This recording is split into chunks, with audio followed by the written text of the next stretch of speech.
Excelentíssimo senhor presidente da Comissão de Relações Exteriores e Defesa Nacional, senador Ricardo Ferraz, senador Jorge Viana, senador Eduardo Suplicy. Para nós da Aeronáutica, eu diria que é um prazer e um dever estar aqui para esclarecer e prestar informações acerca do nosso projeto FX2. Eu, quando fui promovido a oficial-general em 95, iniciei uma participação junto ao Estado-Maior para recompor nossa frota de aeronave de combate. E naquela época chamava-se Projeto Fênix, né? Como Vossa Excelência mencionou, o projeto FX começou em 2001.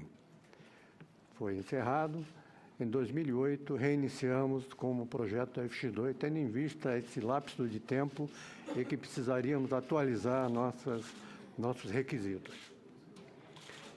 E esses requisitos que foram colocados no projeto FX2 contemplam, inclusive, o que está na nossa Estratégia Nacional de Defesa, tá? Nós não queremos comprar simplesmente uma aeronave de prateleira, e sim uma aeronave que nós possamos desenvolver a nossa tecnologia e fortalecer a nossa indústria aeroespacial. Então, com esses critérios que foram colocados, requisitos de transferência de tecnologia e cooperação industrial.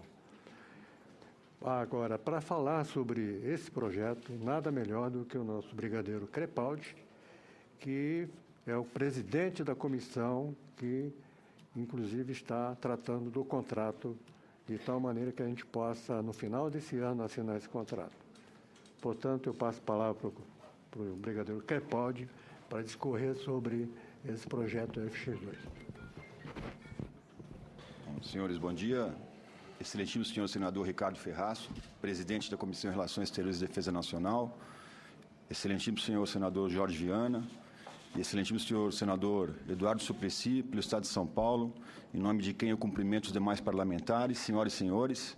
Então, eu vou pedir autorização ao brigadeiro Saito para, de novo, agradecer em nome da Força Aérea Brasileira essa oportunidade ímpar que nós temos aqui de prestar contas para o povo brasileiro, para o contribuinte brasileiro, do andamento do projeto FX2. A gente sabe o impacto disso para a sociedade brasileira, em termos de expectativa. Então, o objetivo maior hoje da presença da Força Aérea aqui é justamente esse, é tentar esclarecer ao máximo possível os senhores o andamento do projeto FX2. Então, eu vou me permitir aqui fazer uma apresentação de cerca de 20 minutos para mostrar alguns detalhes do projeto e, em seguida, estaremos à disposição dos senhores para qualquer tipo de pergunta.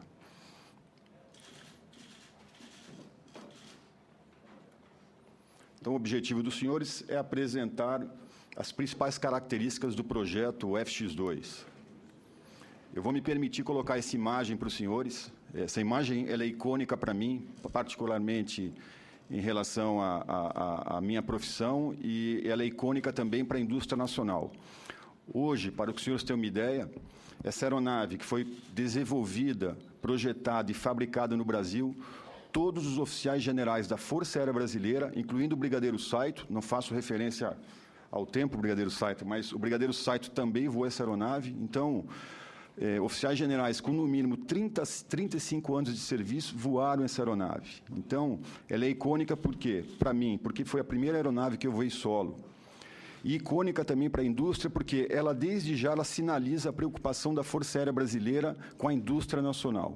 Então, em todos os seus momentos, a Força Aérea Brasileira, em que pese as suas necessidades operacionais, sempre levou em conta, sempre teve na sua mente os seus líderes em que não haveria defesa nacional eficiente sem a participação eficaz da indústria nacional. Então, essa imagem ela é icônica por esse fato. Aqui também é muito interessante colocar os senhores, hoje em dia, o nosso piloto ele começa voando uma aeronave desenvolvida e fabricada no Brasil. Ele vai fazer o seu voo avançado na Academia da Força Aérea, uma aeronave desenvolvida e fabricada no Brasil. Ele, depois de formado, segue para Natal, onde ele vai voar, na sua progressão operacional, nas aplicações táticas das aeronaves. Uma aeronave desenvolvida e fabricada no Brasil. Por outro lado, quem vai para a aviação e transporte também vai fazer a sua progressão operacional numa aeronave desenvolvida e fabricada no Brasil. E a sua carreira operacional plena é feita em aeronaves desenvolvidas e fabricadas no Brasil. E hoje a gente pode ter orgulho de dizer que as nossas autoridades maiores e a Presidenta da República voa numa aeronave desenvolvida e fabricada no Brasil. Então, esse estágio da indústria nacional, ele não foi conseguido simplesmente de uma hora para outra. Isso é fruto de uma visão estratégica e de um planejamento de longo prazo e investimentos, como o senador Jorge Viana colocou aqui, necessários para manter essa indústria nacional.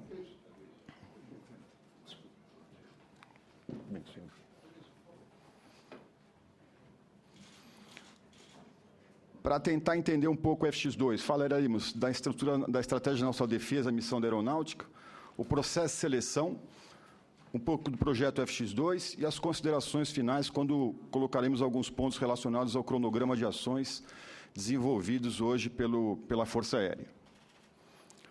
O brigadeiro Saito já colocou, a Estratégia Nossa Defesa foi um documento que partiu do Congresso Nacional. Hoje ele é o guia maior para as Forças Armadas Brasileiras no que se refere a preparo, emprego e no que se refere à nossa indústria. Então, a nossa ENDE deixa claro, o Brasil é um país pacífico por tradição e por convicção. Porém, se o Brasil quiser ocupar o lugar que lhe cabe no mundo, precisará estar preparado para defender-se, não somente das agressões, mas também das ameaças. Os três eixos estruturantes da ENDE estão reorganização das Forças Armadas, composição dos efetivos das Forças Armadas e reestruturação da indústria de defesa. O que diz a Estratégia Nacional de Defesa? Ele tem um capítulo particularmente dedicado ao FX2, ao projeto FX2. Ele já traz ali uma orientação maior para o projeto FX2 e que foi plenamente atendida quando nós fizemos os nossos pedidos de oferta. E o item 22 também é claro, capacitar a indústria nacional de material de defesa para que conquiste autonomia e tecnologia indispensável à defesa. Dentro dos objetivos estratégicos para a Força Aérea Brasileira, dentre deles, o poder para assegurar a superioridade local, há claramente dizendo adequação da frota de vetores de combate de 2015 a 2025. É onde está incluído hoje o projeto FX2. Ainda o Livro Branco de Defesa, que é outro instrumento da sociedade para controlar e exigir e ter a certeza que as Forças Armadas estão cumprindo o seu papel. Diz muito claro, no seu capítulo 5, no Plano de Articulação e Equipamentos de Defesa, está lá sublinhado, Projeto Capacitação Operacional da Força Aérea, Subprojeto Aeronave de Caça Multimissão, FX2. Então, como os senhores veem, o projeto FX2 ele está muito claro, já foi decidido no seio dessa casa, que seria um projeto estratégico não só para a Força Aérea Brasileira, como para a indústria nacional e como para a sociedade brasileira. E, por fim, o que é mais importante para nós, em termos de operacionalidade, cumprir a missão da aeronáutica, qual seja, manter a soberania no espaço aéreo nacional com vistas à defesa da pátria. Isso é o que prescreve a nossa Constituição. Dentro dessa missão da Força Aérea, os senhores têm uma ideia, hoje cabe à Força Aérea defender a superioridade aérea numa área de 22 milhões de quilômetros quadrados, além de prestar serviço de busca e salvamento por meio de acordos internacionais de toda esta área aqui. É o que a gente chama hoje na Força Aérea de dimensão 22.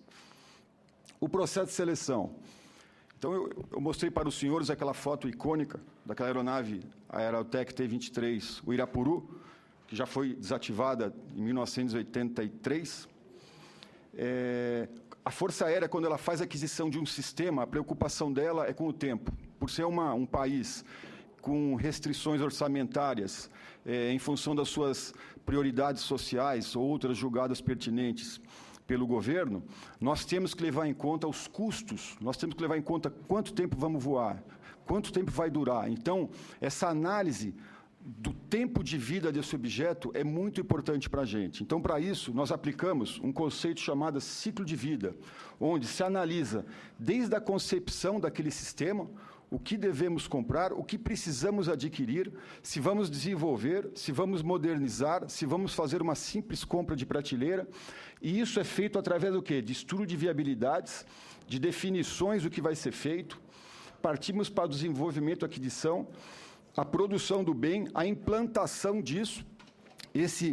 A implantação de um sistema novo requer recursos também, novos hangares, novas tecnologias, novos treinamentos. A utilização do bem, uma eventual revitalização e, por fim, essa desativação. O conceito mundial hoje desse tempo é de cerca de 30 anos, mas hoje a gente tem conseguido, por meio de manutenção aplicada, uso adequado dos sistemas, estender até 40, 50 anos os nossos vetores.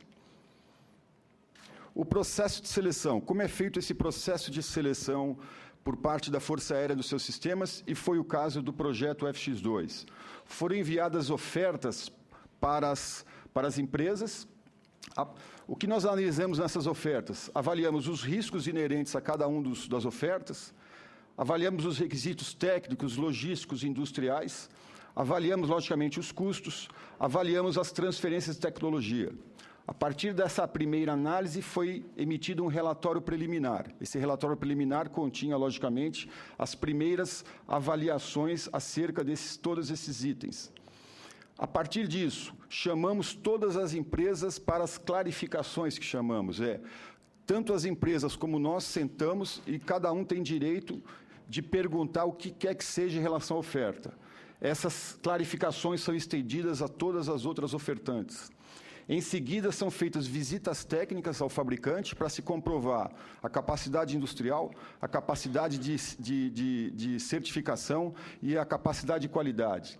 São feitas reuniões que nós chamamos face a face, que são reuniões em que de um lado da mesa está a comissão e de outro lado da mesa as empresas, e também são tiradas todas as dúvidas, são dirimidas todas as dúvidas no sentido de que não paire nenhuma dúvida de todo o processo.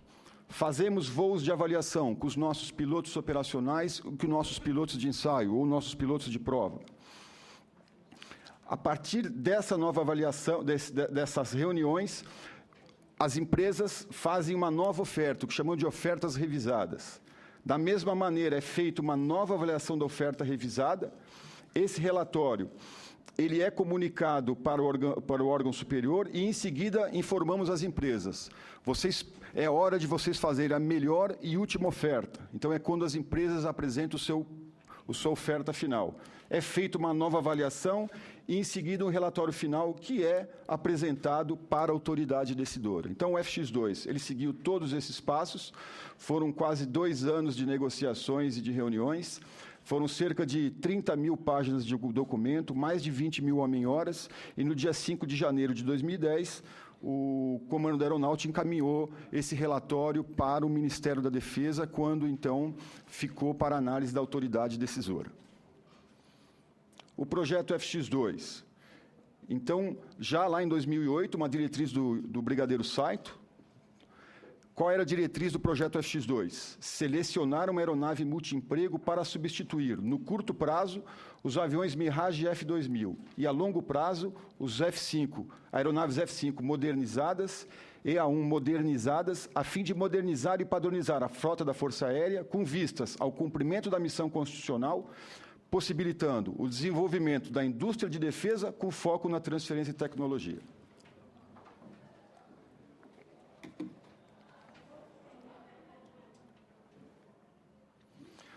Cronograma de eventos. Então, só para os senhores se situarem, a emissão do requisito operacional se deu em 95, o Brigadeiro Saito já comentou alguma coisa dos prazos, e, finalmente, no dia 18 de dezembro de 2013, tivemos a decisão do projeto FX2.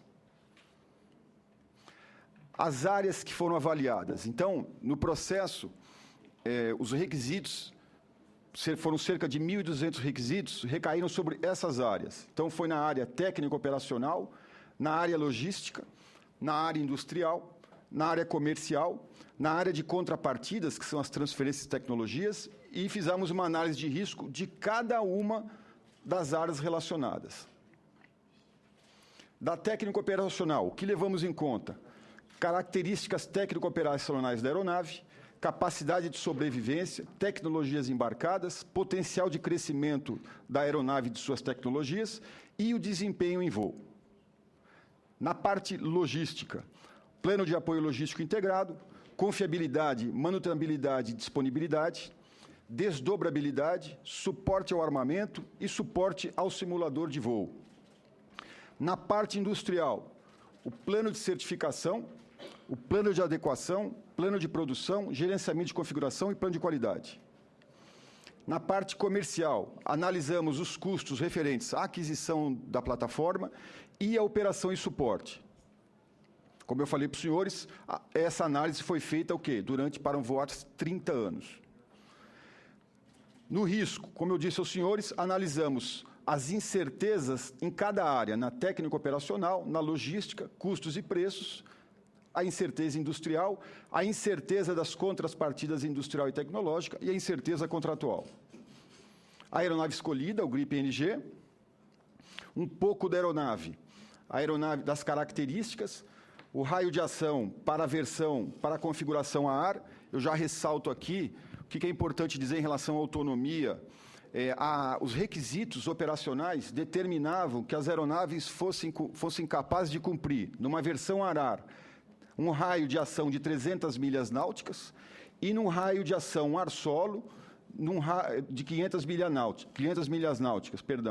Então, dessa maneira, todas as aeronaves, todas as ofertantes cumpriram esses requisitos.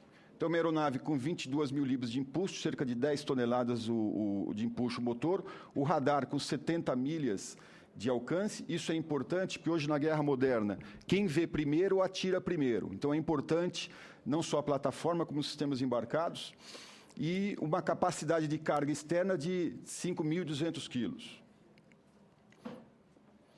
Mais um pouco característica das aeronaves: comprimento 15 metros, é uma aeronave pequena, envergadura 8 metros, peso máximo de decolagem 16.500 quilos, empuxo 22 toneladas e o limite de força G, quer dizer, que permite o piloto explorar ao máximo as capacidades de manobrabilidade do avião, de menos 3G a mais 9G. Aqui uma visão geral dos sistemas embarcados, para vocês terem uma ideia. Quais são os pontos fortes da oferta? Já detalhando um pouco. Lançamento de mísseis com sensores em modo passivo, me permita, são termos mais técnicos, mas é importante colocar isso para os senhores, que isso que realça a oferta. Reduzida quantidade de equipamentos de apoio e mão de obra, isso significa que o custo logístico é menor, eu não tenho que comprar tanta escada, eu não tenho que comprar tanta fonte de força, eu não tenho que comprar tanta ferramenta. Então, isso é interessante no ciclo de vida. Menor rastro logístico e melhor capacidade de operação desdobrada. Motor com menor custo operacional. Motor com melhor mantenabilidade e confiabilidade. Menor impacto de implantação na infraestrutura da FAB, justamente por ser um avião pequeno, ele não demanda atualização do tamanho de hangares. Participação na certificação durante o desenvolvimento, isso é muito importante para a indústria nacional, porque vai capacitar a indústria nacional a entender as nuances do desenvolvimento e certificação de uma aeronave em voo supersônico, uma tecnologia que nós não temos hoje no Brasil. Participação, potencial industrial da empresa, menor risco contratual, menor custo operacional e montagem da aeronave no Brasil.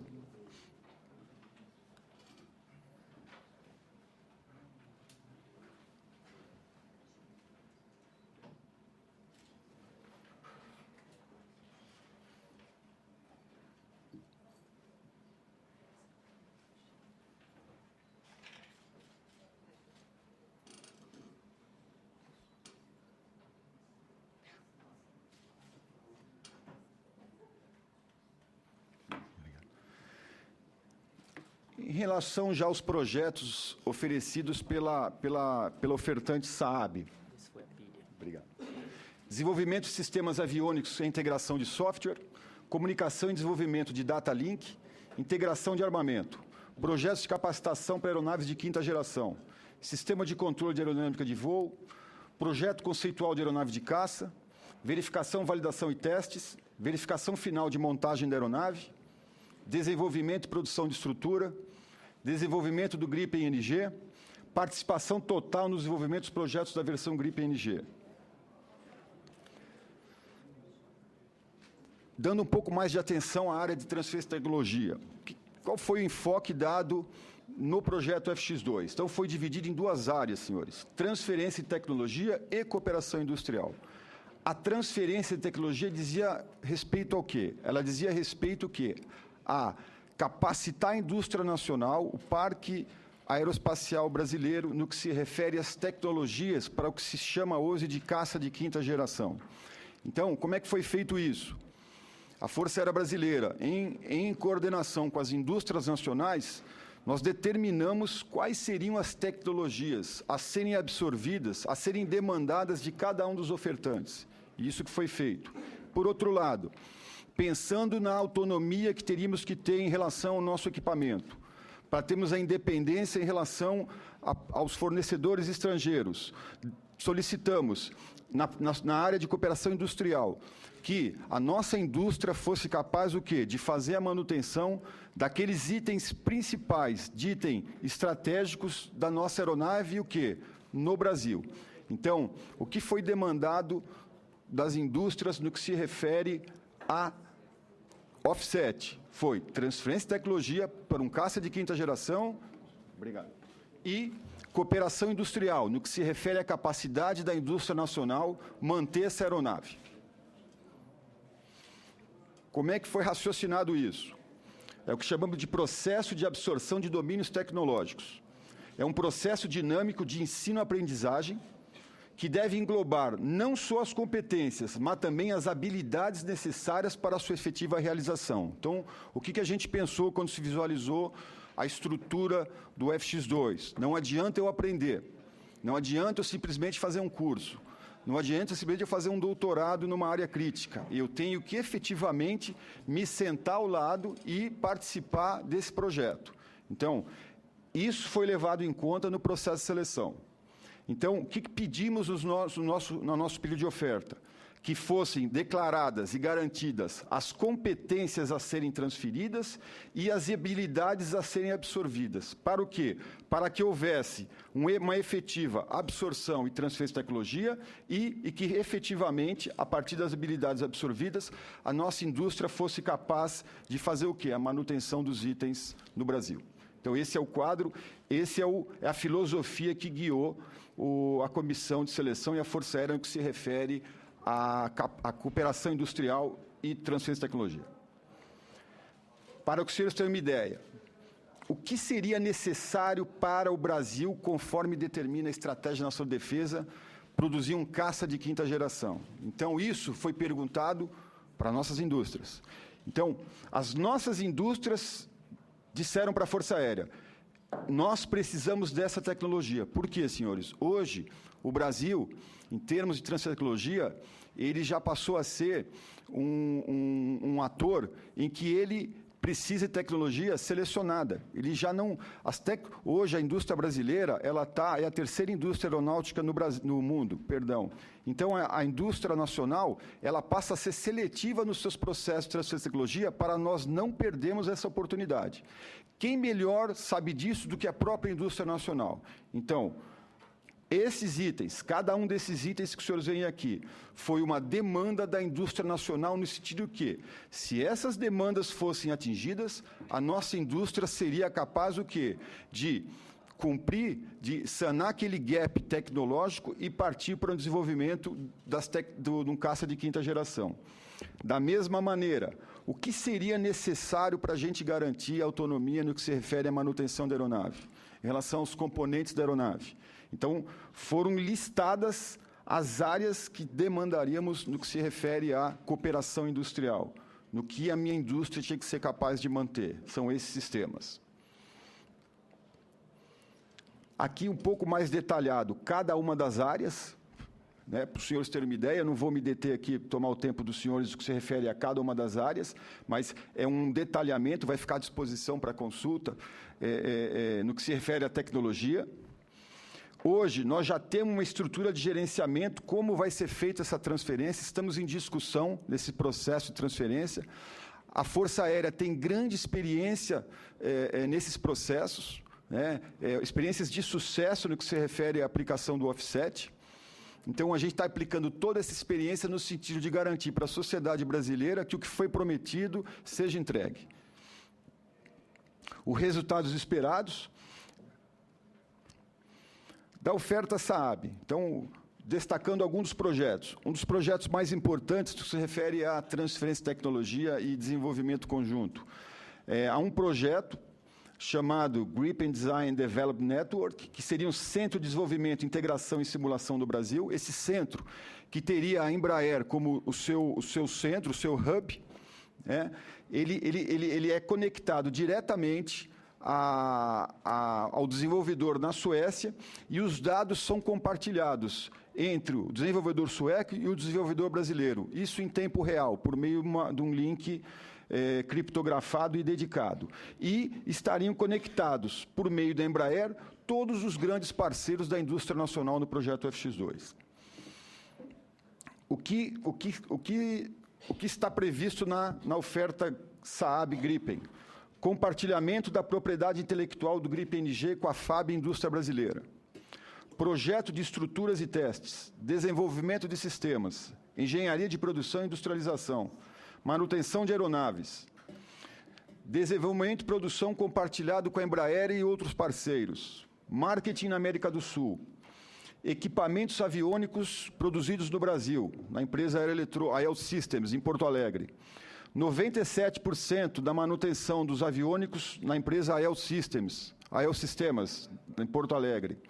Fabricação de até 80% de partes estruturais no complexo São Bernardo Tecnologia Espacial.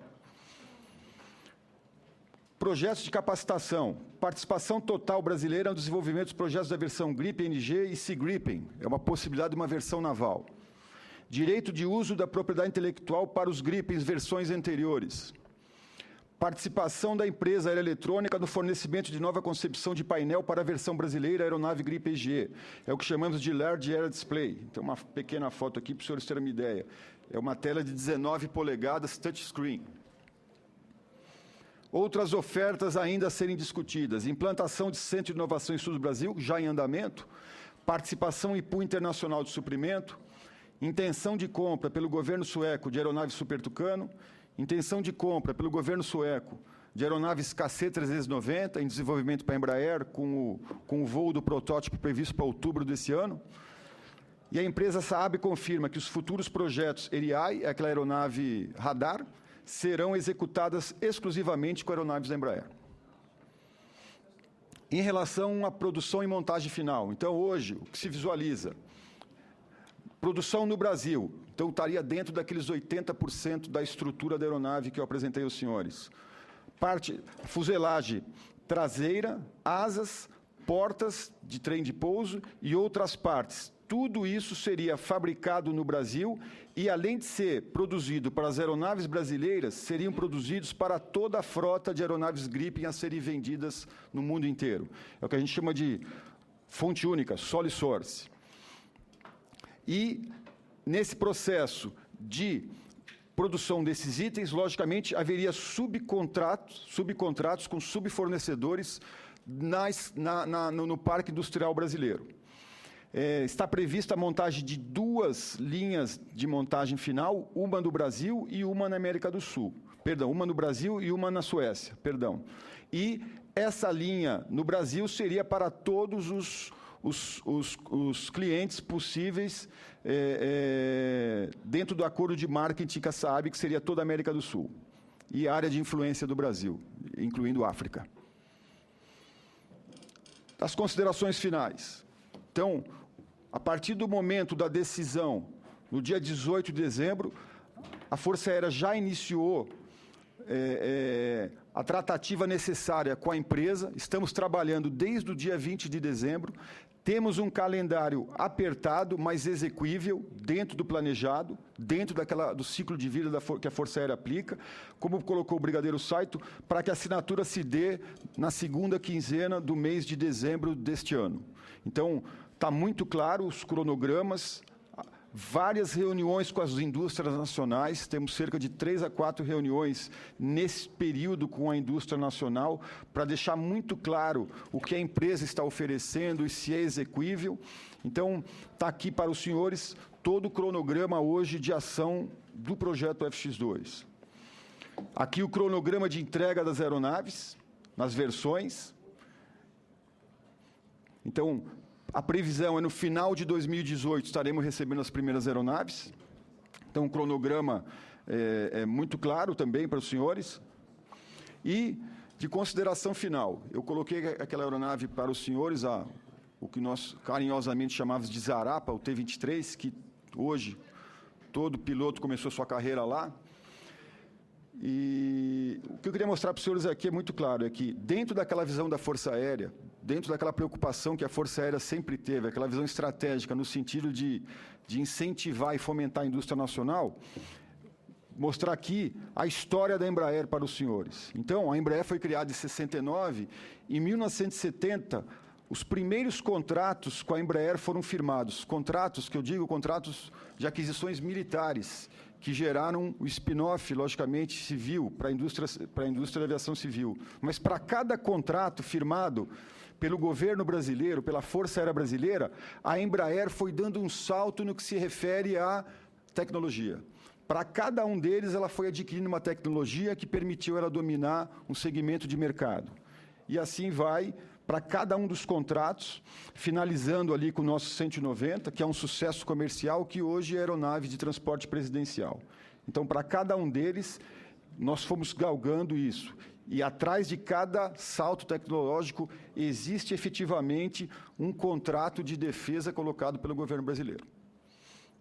E isso pode ser hoje traduzido nessa aeronave, que não temos dúvida será um total sucesso comercial, que é o desenvolvimento do KC-390, como eu falei para os senhores, vai voar agora em outubro de 2014, e só foi possível o desenvolvimento dessa aeronave a partir de cada um desses contratos ao longo do tempo, dessa visão estratégica, com muita paciência e persistência para chegar nesse estágio de desenvolvimento da indústria espacial brasileira.